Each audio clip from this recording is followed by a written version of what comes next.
Y usted y yo sabemos que los conflictos entre las naciones son tan viejos como el hombre en la tierra, así de sencillo. Incluso en nuestras Biblias, especialmente en el Antiguo Testamento, encontramos un enorme número de conflictos bélicos, un enorme número de guerras que en ocasiones el mismo pueblo de Dios tuvo que librar. Y el Nuevo Testamento incluso nos enseña a nosotros que estamos también en un campo de batalla, nosotros, en una guerra espiritual. Por eso hoy, en el contexto de todo lo que estamos viviendo, quiero llevarles a un campo de batalla. Los invito hoy a una guerra para que sea espectador y extraer de allí, de aquel campo de batalla, algunas lecciones que van a ser relevantes para nuestras vidas. Pero quiero hacer un pequeño disclaimer esta mañana, una pequeña nota. En esta historia de hoy que vamos a estar comentando y observando, va a notar que entre las naciones en conflicto hay una similitud con lo que está pasando en Ucrania. Una nación grande, militarmente preparada, y un rey soberbio, ambicioso y malvado, contra una nación más pequeña, hasta cierto punto más pequeña, ya verán el mensaje porque militarmente y numéricamente en desventaja, al menos en apariencia, con la diferencia de que ninguna de las dos naciones está siendo liderada, en este caso que estamos viviendo en estos tiempos, por una persona que es cristiana en el mejor sentido de la palabra, ¿ok? Reconocemos la valentía y todas las demás cosas, pero las cosas son como son.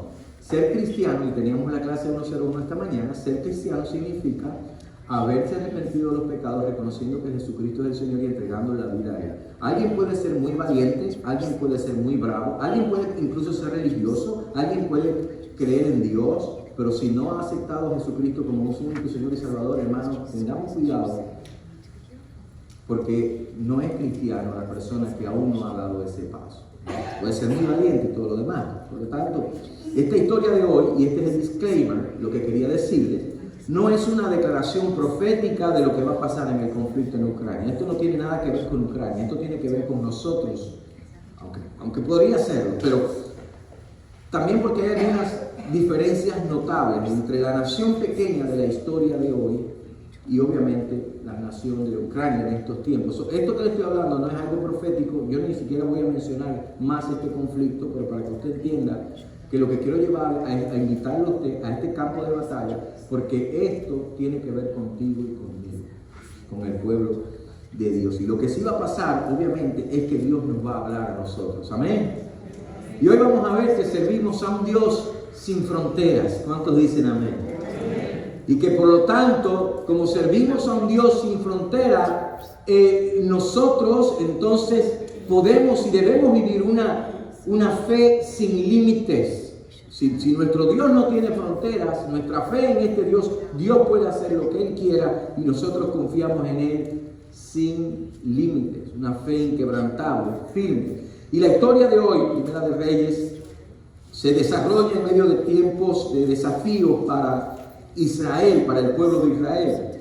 El rey de Israel era un rey malvado en ese tiempo, era Acab. Había sido culpable de llevar a la nación a la adoración al dios cananeo, a Baal, en lugar de adorar a Jehová, el Señor Dios de Israel.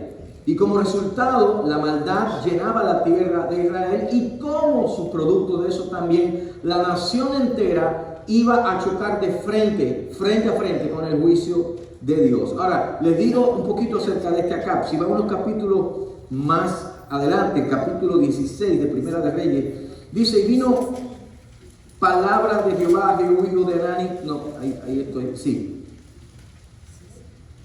No, 29, versículo 29, 16, 29, casi se lo leo entero. Comenzó a reinar Acab, hijo de Omri, sobre Israel el año 38 de Asa, rey de Judá. Y reinó Acab, hijo de Omri, sobre Israel en Samaria 22 años.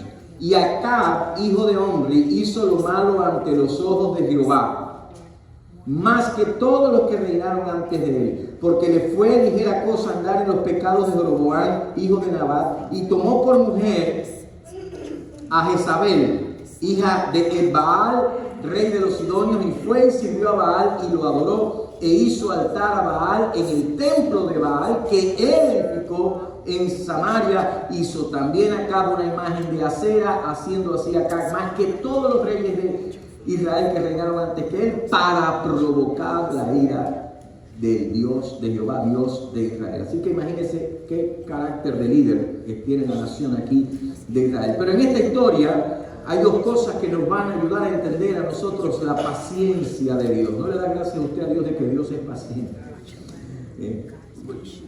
Solamente si nosotros no necesitamos a veces ni leer cosas como esta, porque si miramos a nuestras propias vidas nos vamos a dar cuenta de que Dios es paciente. Yo no sé de usted, pero conmigo lo ha sido suficiente. Porque a pesar del pecado y la maldad, Mateo, el audio está muy alto el mío. A pesar del pecado y la maldad, Dios seguía amando a Israel. Dios todavía mantenía su plan de redención en perspectiva. Y Dios todavía tenía este plan en movimiento, a pesar de todo lo que estaba haciendo el pueblo. En otras palabras, Dios tenía un plan, la redención del hombre, y si su amor por Israel jugaba un papel importante en todo esto, algo jugaba un papel importante también. Detrás de todo esto, un factor fundamental, detrás del escenario de todo lo que está pasando, era la redención que Dios había prometido por medio del Mesías. Estas cosas se mantienen en perspectiva. A veces la gente me pregunta, ¿por qué tantas guerras en el Antiguo Testamento? Bueno, una forma de entender los conflictos y las guerras en el Antiguo Testamento tiene que ver con esto. Dios estaba llevando a cabo un plan. Dios estaba desarrollando un plan. El Mesías tenía que venir y muchas veces las guerras tenían que ver con el resultado de la desobediencia y la rebeldía del pueblo. Otras veces lo que dice Santiago, que las guerras y los pleitos vienen de nuestras pasiones, de la codicia humana, de la envidia, del deseo de alcanzar lo que otros tienen y quitárselo y quedarte con ellos, ¿no? De ahí vienen los conflictos.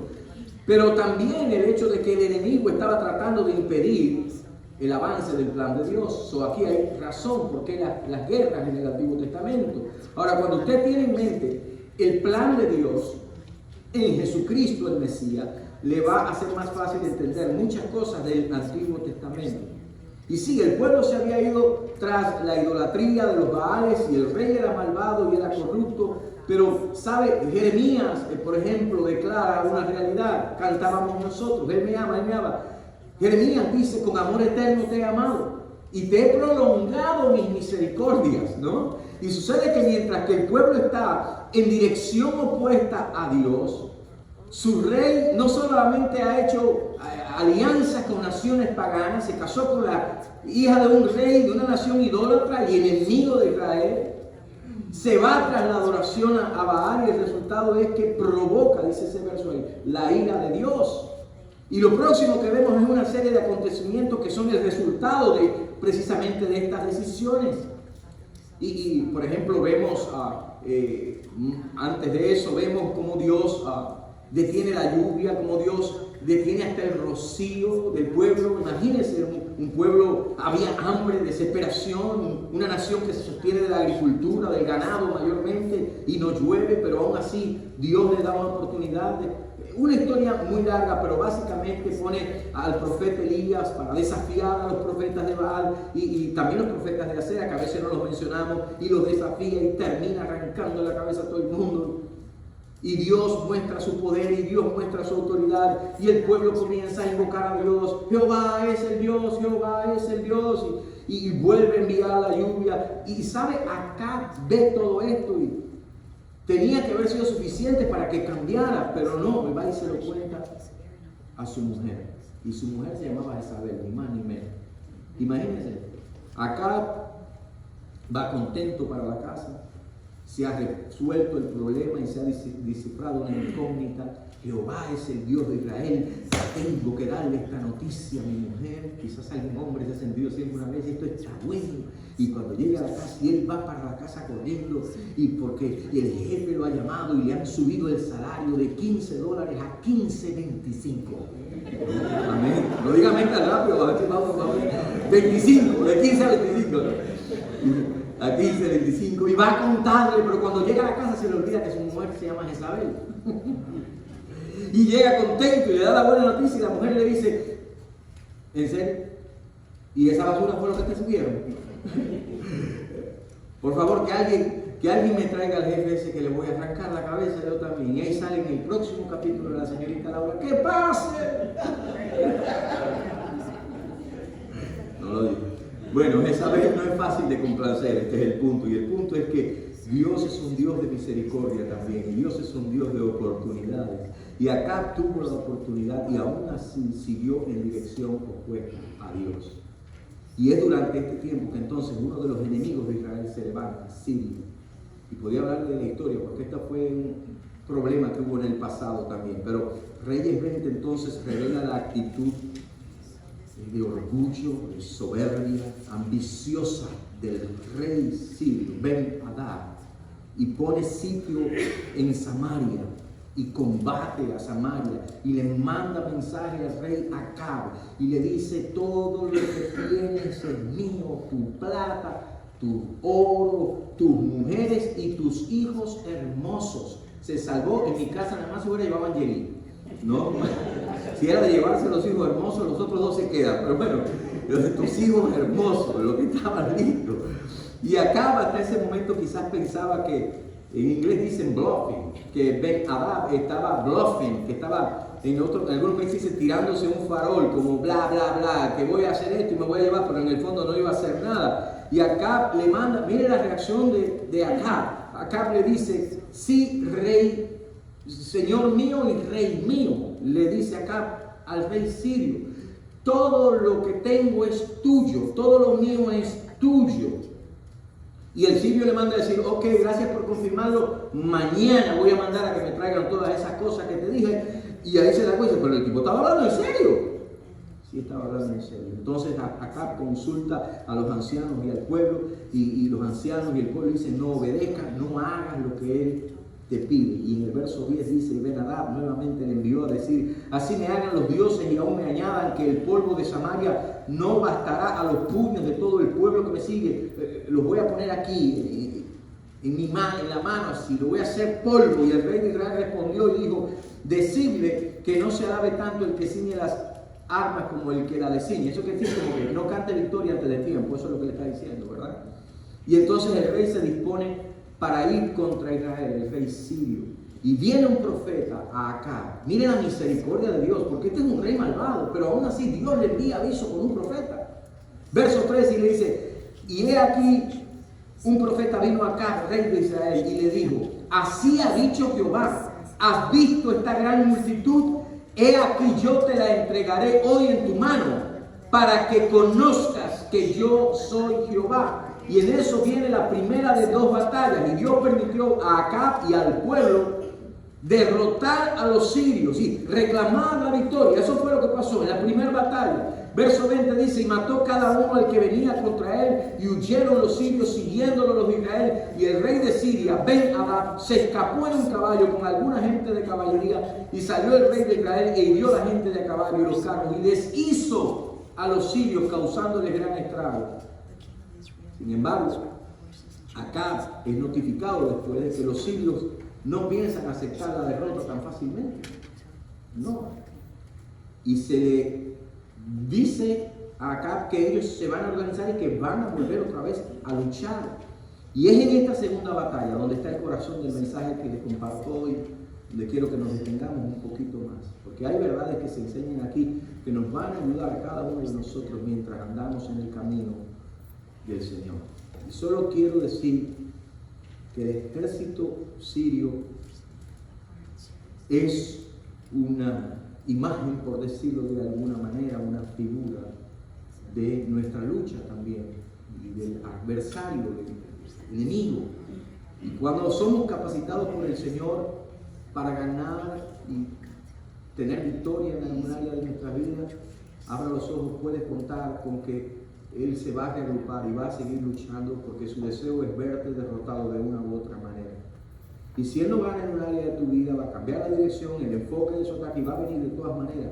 Por eso Pedro nos advierte a nosotros en el capítulo 5, su primera epístola, verso 8, y nos dice: sed sobrios y velad, porque vuestro adversario, el diablo, como león rugiente, anda alrededor buscando a quien devorar. ¿Cómo? ¿Qué? Él no es león, hay un solo león, el león de la tribu de Judá. Alabado sea el nombre del Señor. Ahora veremos que esto es justo lo que el ejército sirio intentó hacer contra Israel. Pero así como los sirios fueron derrotados e Israel fue victorioso, tú y yo también podemos vivir de victoria en victoria. Y fíjese conmigo en algunas verdades sencillas que se las puse en las notas de este pasaje, que nos permiten saber que el Dios de los montes, usted dice, ¿de dónde salen estas canciones? El Dios de los montes es el Dios de los valles. Yo le hablaba de esto a mi prima y me daba mucha alegría porque el último apellido de nosotros es Valle. El mío es Valle, el último, el de ella es el último también, Valle. Y yo dije, el Dios de los montes es el Dios de los valles. Alabado sea el nombre del Señor, ¿no? Ahora, quiero que note algunas cosas aquí. Lo primero es una conclusión a la que llegaron los sirios que es peligrosa. Esa conclusión está en el título del mensaje. Dios tiene límites. Dios tiene fronteras. En primer lugar, quiero hablarles del peligro. El peligro que hay en nuestra mente, porque no lo vamos a lograr en la realidad nunca, pero en nuestra mente, el peligro que hay de poner fronteras a Dios y limitar nuestra fe. Ese es el peligro. Lo primero, los sirios hacen una suposición peligrosa con respecto al Dios de Israel. Varias cosas, porque se va a notar que los sirios nos dicen el Dios de ellos, dicen los dioses de ellos, con minúscula, ya estaban equivocados, los demás ya estaban idos, ¿no? Ahora, como fueron derrotados, miren la conclusión a la que ellos llegan, cuando la mente carnal es la que se activa, como ellos fueron derrotados en la primera batalla, en las colinas, en las montañas que rodean a Samaria, ellos suponen y llegan a la conclusión que el Dios o los dioses de los israelitas son dioses que nada más operan en los montes, que nada más operan en las montañas. Así que la estrategia ahora es hacer que los israelitas luchen en el valle donde ellos creen que los van a derrotar. Mire ahí, vaya ahora conmigo al capítulo 20. Y los siervos, verso 23, y los siervos del rey de Siria le dijeron al rey, sus dioses son dioses de los montes, por eso nos han vencido. Mas si peleamos con ellos en la llanura, se verá si no los vencemos. ¿No? Errónea conclusión. Calcularon mal. Peligro en poner fronteras a Dios. Porque para los sirios esta conclusión que habían llegado les iba a costar bien caro, bien caro. Y hay un par de ideas para aplicar, hay varias cosas, ¿no? Por ejemplo, muchas veces cuando se toma este concepto de los montes en la Biblia y de hablar de los montes, podríamos pensar, y se usa mucho cuando se habla de este pasaje y de otros pasajes, que cuando estamos espiritualmente bien, estamos en el monte, el enemigo no nos puede manipular fácilmente porque estamos ahí, que cuando estamos caminando con un grito de júbilo y de alabanza y de fuerza en nuestra alma y de la gloria de Dios en nuestros corazones, somos un problema para el enemigo. Y hay un poco de realidad que se puede extraer de este pasaje, pues, que es difícil para Satanás derrotar a un cristiano entusiasmado, lleno de fuego, lleno del Espíritu Santo. Tal vez por eso Nehemías dijo que el gozo del Señor es nuestra fuerza. No dijo la fuerza es el gozo, no, el gozo es la fuerza, bendito sea Dios. Ese es el gozo del Señor.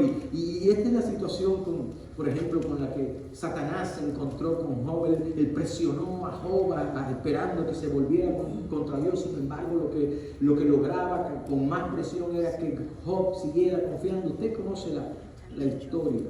Pero yo veo algo, esto es lo común que se extrae de aquí, pero yo veo algo un poquito más profundo acá. De hecho, haciendo una exégesis correcta, es decir, una interpretación correcta del pasaje, no nos da oportunidad de pensar de que aquí se está refiriendo a los montes como una figura espiritual donde nosotros estamos en autoridad y que el valle, que muchas veces se usa, recuerda el valle de sombra de muerte, se usa como el lugar de depresión, y entonces que tenemos que estar en los montes porque Dios pelea en el monte, y que cuando estamos en el valle, en la depresión, una exégesis correcta no te permite pensar eso. ¿Sabe por qué? Porque aquí está hablando realmente de una conclusión que había llegado, de algo que pasó, y no está hablando en un sentido figurado, está hablando de una guerra de verdad, de una situación de verdad. Ahora, recuerda que les decía hace unas semanas atrás, un miércoles, y les di una guía que todavía quedan algunas de cómo leer la Biblia y extraer cosas, riquezas de ella.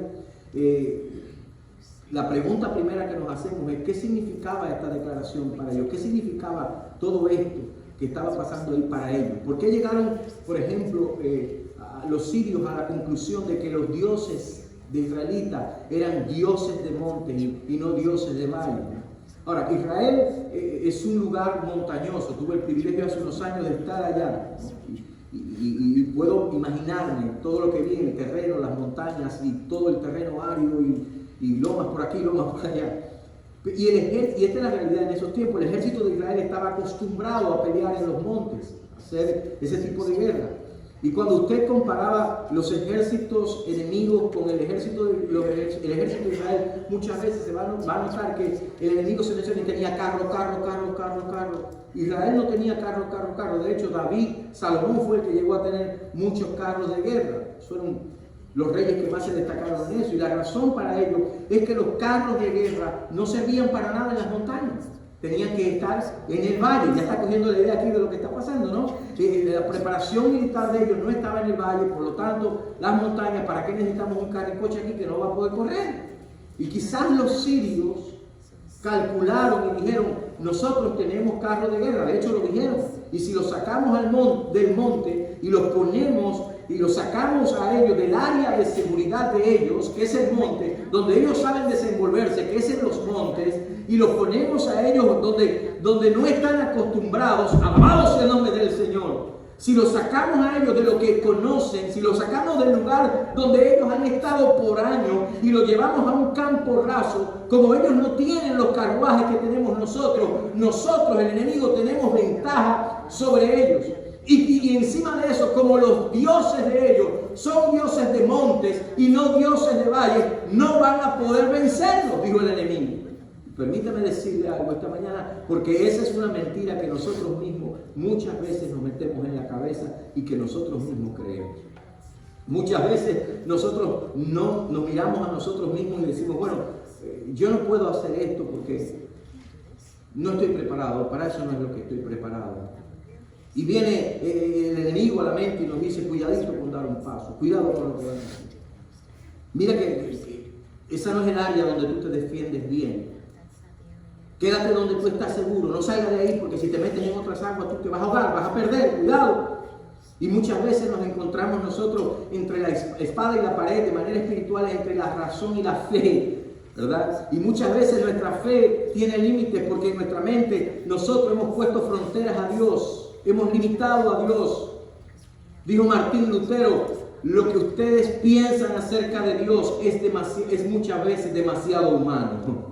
Muchas veces pensamos demasiado humanamente. Muchas veces nuestra idea de Dios es la idea humana con límites humanos. Y pensamos que Dios actúa, pero solamente actúa dentro de los límites de lo que yo puedo hacer.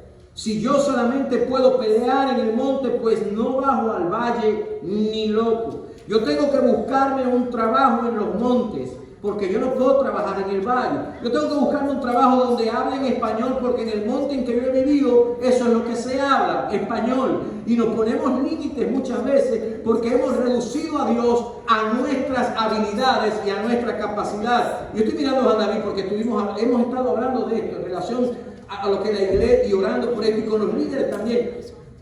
La iglesia tiene que espiritualmente discernir la dirección de Dios y no decir: podemos hacer aquello para lo que estamos capacitados, porque nos vamos a quedar solamente en la seguridad de los montes, cuando Dios también es el Dios de los valles. Alabado sea el nombre del Señor. Aleluya. Cuando limitamos a Dios a la fuerza de nuestras habilidades, a la capacidad de mi cuenta bancaria, y nos ponemos límites porque hemos limitado el poder de Dios a la capacidad de nuestros carros y de nuestros caballos. Nos ponemos límites porque, como no tenemos carros ni tenemos caballos, cuando lo que deberíamos decir es: unos confían en carros y otros en caballos, mas nosotros en el nombre de Jehová nuestro Dios tendremos memoria. ¿Alguien dice amén? Y muchas veces estamos poniendo fronteras a Dios, lo que Dios puede o no puede hacer, porque hemos creído la mentira de los sirios. Esta semana tuvimos con el Comité de Misiones un desafío. Nuestros hermanos de Venezuela no podían recibir las cajas que le mandamos porque la economía ha golpeado fuertemente esta nación y esas naciones más todavía, ¿verdad? Y de repente calculamos, y yo especialmente, algunas ideas humanas para resolver el problema, pero vine acá, y Luis sabe porque oramos Luis y yo juntos aquí por la situación de Venezuela. Luis, y tú no lo sabías, y oramos por la situación de la caja. 30 minutos después, Dios había dado una solución y nuestros hermanos van a recibir todas las donaciones. Alguien dice amén, porque el Dios de Panco es el Dios de Venezuela. Alguien dice amén. Dios de los montes, el Dios de los valles. Y muchas veces hemos creído las mentiras de los sirios porque también hemos asumido que Dios tiene una jurisdicción ilimitada. Y el enemigo asume que solamente en la montaña de nuestras habilidades y de nuestra capacidad que vamos a poder vencer, y nosotros le compramos la mentira. Y lo peor de todo esto es cuando entonces terminamos comparándonos con otros, y esto pasa mucho en las iglesias, hermanos. Decimos, sabes, First Baptist Church of 1 million members, ellos sí pueden pelear. Y ellos sí pueden hacer grandes programas y desarrollar todos los ministerios. Porque imagínate, esa es la First Baptist Church de 1 million members. Pero nosotros no. Porque nosotros somos la iglesia de los santos los últimos días. ¿Viste lo que dije? Oye, lo que digo. Son una iglesita. Ellos sí, porque son grandes, pero nosotros no. Son pequeños. Le voy a decir una realidad esta mañana. No hay una iglesia pequeña sobre la faz de la tierra. Cuando el Dios de esa iglesia es el Dios de los ejércitos, el soberano del universo. Y ponemos límites a nuestra fe muchas veces porque se nos olvida que el Dios de First Baptist Church of 1 million members es el Dios de la primera iglesia bautista hispana de Pancos. Alabado sea el nombre del Señor. Pero entonces lo que hacemos es que nos quedamos en el monte de nuestra seguridad. Porque nuestra razón nos dice que no podemos salirnos de esta seguridad. Porque si lo hacemos, vamos a estar derrotados. Y recuerda esto: cuando crees que Dios no tiene fronteras, tu fe no puede tener límites. No asumas lo que los sirios, mejor dicho, asumieron. Dios no está restringido a un código postal. Dios no se muda. Esto es importante. Y en términos humanos les voy a decir dónde están los límites del código postal de Dios en esta tierra. ¿Sabe dónde están? Les voy a decir cuál es el código postal de Dios. 24.1. Salmo 24.1. De Jehová es la tierra y su plenitud, el mundo y los que en él habitan, porque él la fundó sobre los mares. Alguien dice amén esta mañana. Bendito sea el nombre del Señor.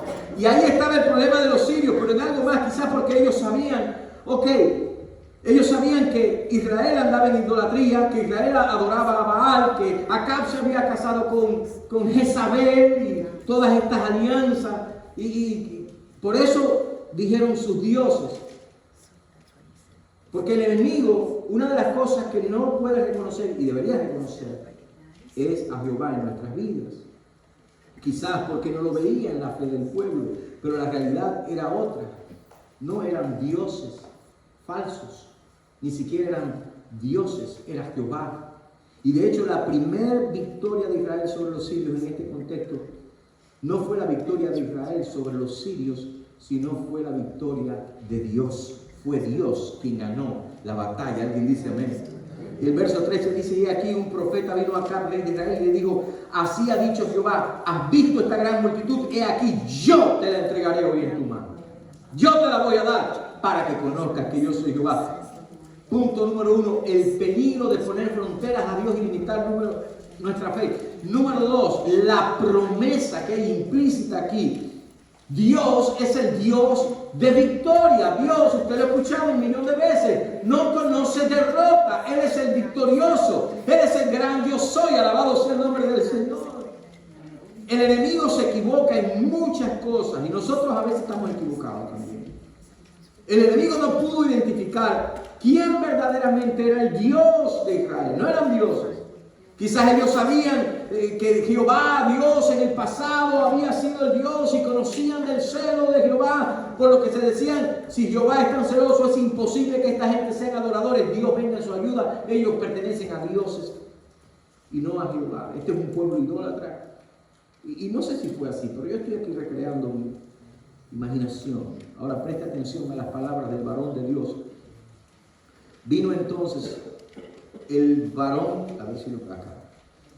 Verso 28. Vino entonces el varón de Dios al rey de Israel y le habló diciendo: así dijo Jehová, por cuanto los sirios han dicho, Jehová es Dios de los montes y no Dios de los valles, yo entregaré toda esta gran multitud en tu mano para que conozcáis que yo soy Jehová. Y aquí tenemos la tendencia a irnos rapidito a la promesa, ¿no? Por cuanto yo entregaré esta, es la parte así que nos atrae. Pero deténgase un minuto porque mire el mensaje del profeta y note ahí la diferencia. El enemigo se ha referido a los dioses de Israel, pero quien habla es Jehová. ¿Sabe por qué? Bueno, obvio, los dioses falsos tienen ojos y no ven, tienen oídos y no oyen, tienen boca y no hablan, tienen manos y no palpan, tienen pies y no caminan, dice la Biblia. Así que si hay alguna imagen en algún lugar de tu casa, ¿sabes? La tienes ahí por gusto, lo mejor que puedes hacer es tirarla en la basura o quemarla, me la trae, yo le meto un martillazo en la cabeza sin problema.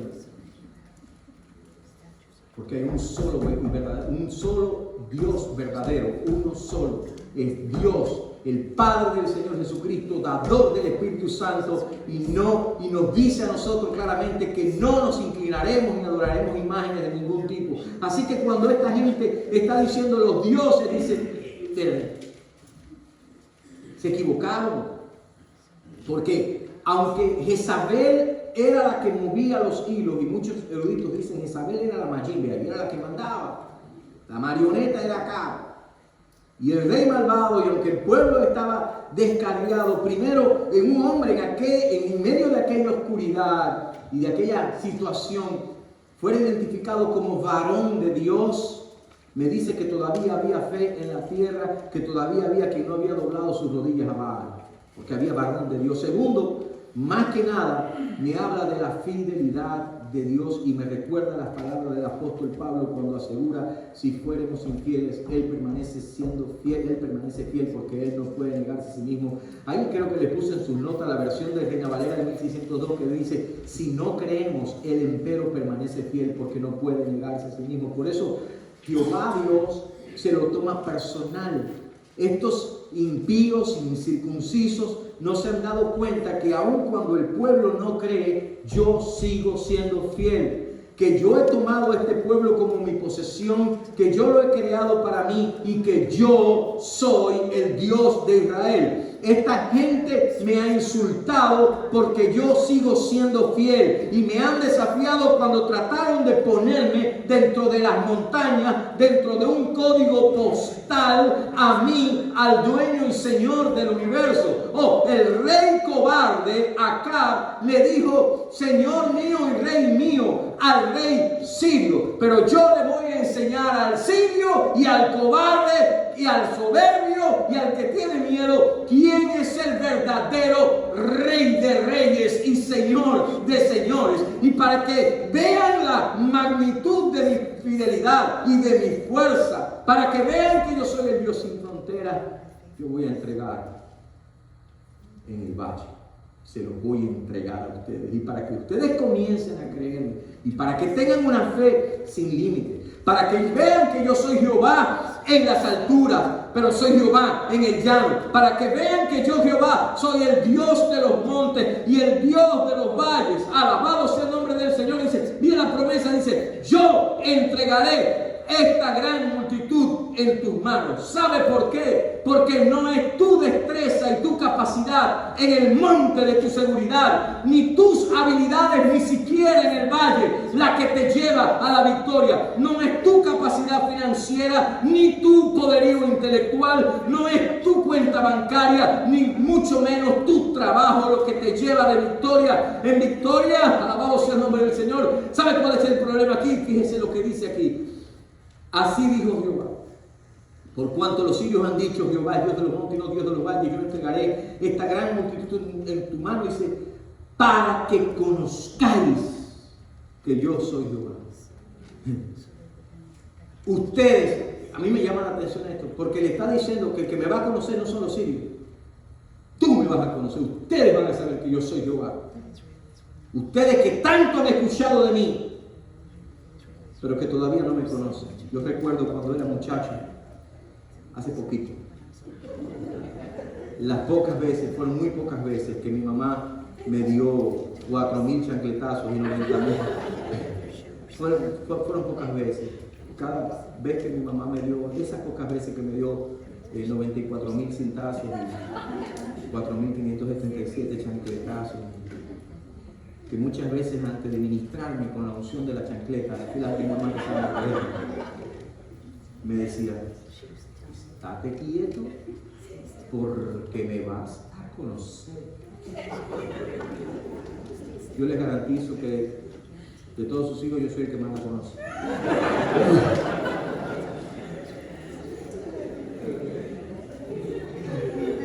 Pero fíjense qué interesante. Quizás aquí lo lógico es que Dios dijera, yo voy a entregar toda esta multitud en tu mano y ellos van a conocer que yo. No, dice, te la voy a entregar y tú y ustedes van a conocer que yo soy Jehová. Y es posible que aún pudiendo conocerle, no le conoció. Y pasó. Y el problema con Acab es que él no solo se había desentendido de Dios, sino que no le conocía.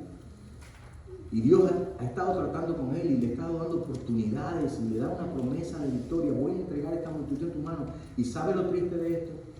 Que cuando usted lee los siguientes capítulos, vaya a sacar idea, se va a dar cuenta de que Jezabel siguió moviendo los hilos, Acab siguió siendo perverso y que se siguió equivocando, que siguió en la senda del error y que hubo una tercera batalla y esa vez los sirios se acabaron con él, ¿no?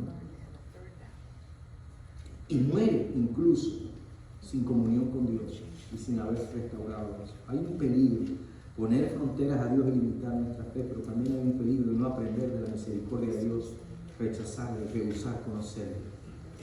Hay un peligro enorme en no aprovechar las oportunidades que Dios en su misericordia nos da. Así que lo primero es el peligro, lo segundo la promesa y en tercer y último lugar quiero que note el portento, lo portentoso aquí, lo maravilloso es que lo que se espera, que el feroz enemigo es derrotado y avergonzado. Alguien dice amén esta mañana. Dice que estuvieron acampados por 7 días y bueno, verso 29, acampados los unos frente a los otros y al 7º día se dio la batalla y los hijos de Israel mataron de los sirios en un solo día 100,000 hombres de a pie, los demás murieron en total, así, uno tras del otro, 127,000 mataron, y el rey salió huyendo, escondiéndose, pero permítame decirle por qué yo le puse a este punto el portento, lo portentoso. No lo hice para que cada punto comenzara con la fe, aunque sí fue intencional. Porque yo creo que aquí pasó algo portentoso, admirable, extraño, poco común, inusual, milagroso. Dice verso 27, los hijos de Israel fueron también inspeccionados y tomando provisiones fueron al encuentro de ellos y acamparon. Mire esta observación aquí. Y acamparon los hijos de Israel delante de ellos como 2 rebañuelos de cabra. Y los sirios llenaban la tierra. ¿Usted vio eso, figura? Israel era como 2 rebañeros le dije que había similitud con algunas cosas. 2 rebañuelos de cabra. Y los sirios llenaban la tierra.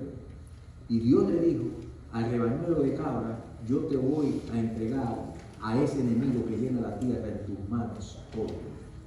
Y tú me vas a conocer y te vas a dar cuenta que no necesitas ser First Baptist of 1 million members, que ni necesitas las fuerzas de hombres, te vas a conocer que conmigo la matemática no funciona, que yo puedo tomar un pueblo pequeño e insignificante, que yo puedo tomar lo que el enemigo ve como un rebañuelo de cabras, que yo soy el único que tomo lo menospreciado y lo vil del mundo para avergonzar la sabiduría de este mundo y a los sabios de este mundo. Ustedes pasen cuanta revista quieran, porque ellos sacaron revistas, por eso llegaron a la conclusión, somos un puñado de cabras aquí contra esta gente, y ustedes pasen cuanta revista quieran, ustedes pasen las inspecciones, pero no para que confirmen cuán hábiles son ustedes, cuántos soldados tienen, qué capacidad tienen. Ustedes pasen revista para que se den cuenta cuán pequeños son ustedes. Ustedes pasen revista para que vean cuán frágiles son ustedes.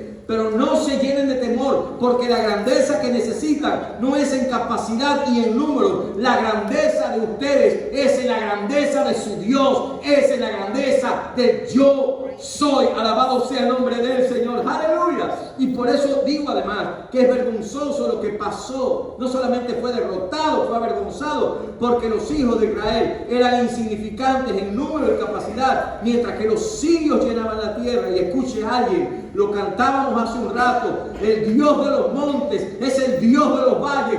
Dios puede hacerlo otra vez. Sé que solo tú lo harás. Alguien dice amén esta mañana. Y en cualquiera que no pone su confianza en carros y caballos, Dios puede hacerlo otra vez. Dios puede hacerlo en todo aquel que le cree al Dios sin frontera y vive una fe sin límites. Escuche a alguien esta mañana, el único y verdadero Dios es el Dios de los montes y es el Dios de los valles. ¿Sabe por qué? Porque antes que naciesen los montes y antes de que fueran formados la tierra y el mundo, desde el siglo y hasta el siglo, Él es el Dios que hizo los montes y es el Dios que hizo los valles. Alabado sea el nombre del Señor. Él es el Dios de toda la tierra.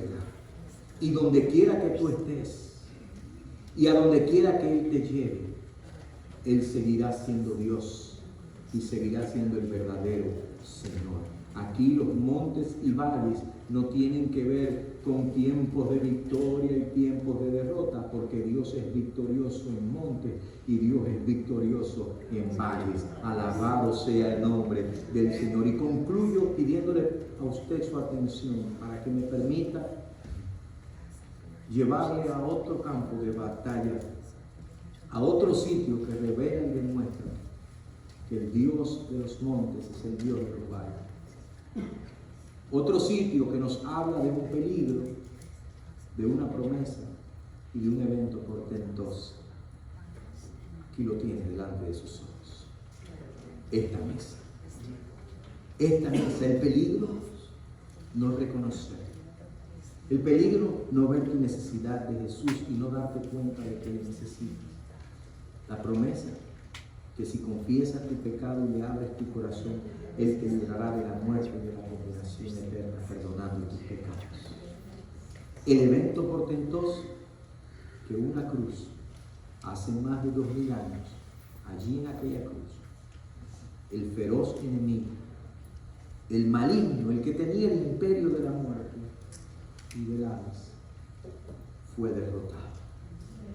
El portentoso evento que Cristo murió por nuestros pecados, pero resucitó al tercer día. El portentoso evento de que ascendió a los cielos, pero viene otra vez.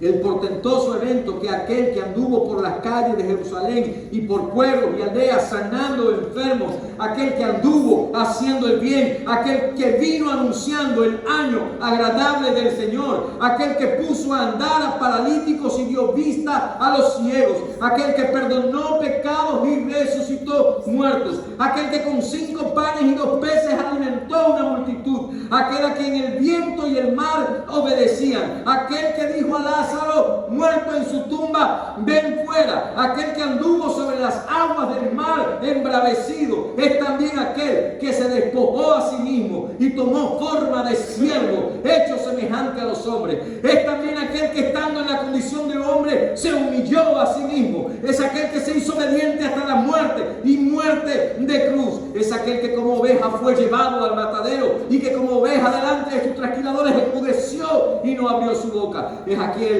a quien se tuvo por azotado, por herido de Dios y abatido, es aquel que por nuestras rebeliones fue molido por nuestros pecados, es aquel que cargó el castigo de nuestra paz y por quien nuestras llagas fueron curadas, es aquel sobre quien Jehová cargó el pecado de todos nosotros, es aquel angustiado y afligido, es aquel que fue cortado de la tierra de los vivientes, es aquel que nunca hizo maldad ni hubo engaño en su boca, es aquel menospreciado evidenciado el portento que el Cristo de las calles de Jerusalén es el Cristo del Calvario, que el Cristo ascendido es el Cristo que viene, porque Él es el Dios de los montes y es el Dios de los valles. Alabado sea el nombre del Señor. Que el Cristo del Calvario es el Cristo de la resurrección, que el Cristo de la resurrección es el Cristo de la ascensión, que el Cristo de la ascensión es el Cristo que viene otra vez, que ese es el Cristo que ha salvado a un pueblo, porque Él es el Dios de los montes Calvario, pero Él es el Dios de los valles de la resurrección. Alguien dice amén esta mañana. Bendito sea Dios, aleluya. Y esta es la mesa que celebramos, la mesa del Dios de la victoria. Así que esta mañana váyase de aquí con eso y vamos a irnos delante de la mesa del Señor. Le voy a invitar a los hermanos que van a administrar la cena que pasen al frente.